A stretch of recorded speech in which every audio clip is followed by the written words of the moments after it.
Greenland, a massive Arctic island of ice, rock, and sea, home to tens of thousands of people, but strategically vital to global powers.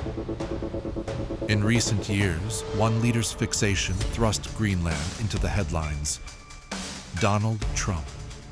But why would a US president talk about buying or controlling this remote territory? This film explores the story from 2019 to 2026 of geopolitics, strategy, and resistance.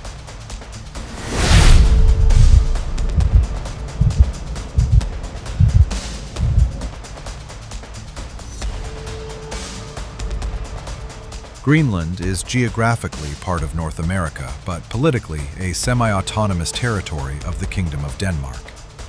Its people, mostly Inuit, have self-government and the right to seek full independence, though economic dependence on Denmark remains high.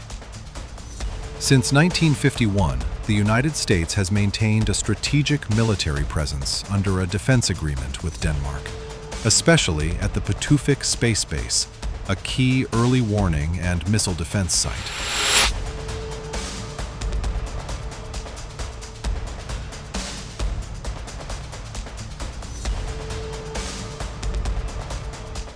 In 2019, President Trump publicly raised the idea of buying Greenland from Denmark.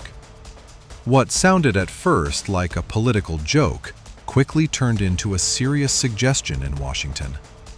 Trump described it as strategically interesting, comparing it to past U.S. territorial expansion and suggesting the U.S. should explore ownership. For Trump, the reasons were strategic and economic. Greenland sits at the Arctic's gateway, controlling air and sea routes between North America and Europe, and it is believed to hold vast natural resources like rare earth minerals, oil, and gas. Denmark's leaders were blunt.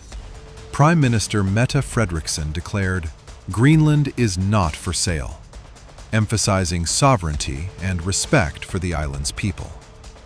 Nuuk's government echoed this sentiment. Greenland was theirs, not a commodity.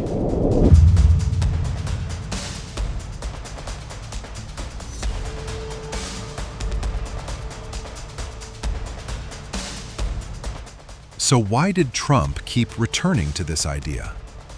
Analysts point to three main factors. Strategic military importance. Greenland is a key outpost for monitoring Russia and Arctic activity.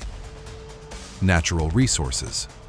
Melting ice from climate change is opening access to minerals essential for tech and defense. Geopolitical competition. Trump framed control of Greenland as a way to counter Chinese and Russian influence in the Arctic. Even in 2019, Trump said the island was essentially a large real estate deal and part of protecting U.S. interests.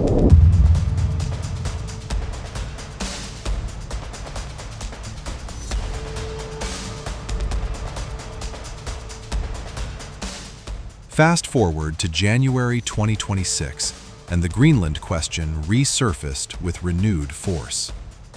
At the World Economic Forum in Davos, Trump again called for the United States to acquire Greenland, arguing it was vital for national and international security.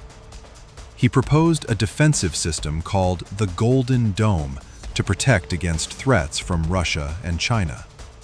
Trump stated the U.S. wanted immediate negotiations on Greenland's control and insisted he would not use military force, though his rhetoric suggested pressure on allies to concede.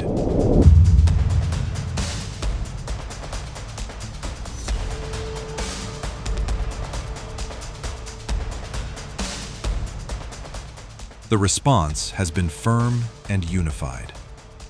Denmark's leaders have publicly rejected any suggestion of U.S. annexation or takeover, emphasizing the island's sovereignty and place within the Kingdom of Denmark. Greenland's Prime Minister, Jens Frederik Nielsen, declared that Greenland would choose Denmark, NATO, and the EU, over becoming part of the United States, reinforcing that a U.S. takeover is unacceptable. Mass protests erupted in Greenland and Denmark, with demonstrators chanting, "Greenland is not for sale," and expressing deep opposition to Trump's plans.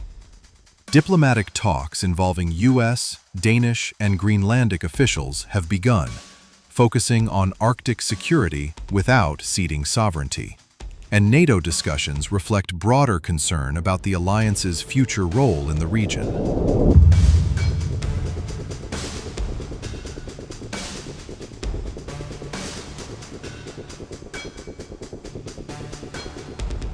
Trump's repeated interest in Greenland highlights shifting geopolitical priorities in a world where climate change, resource competition, and great power rivalry collide.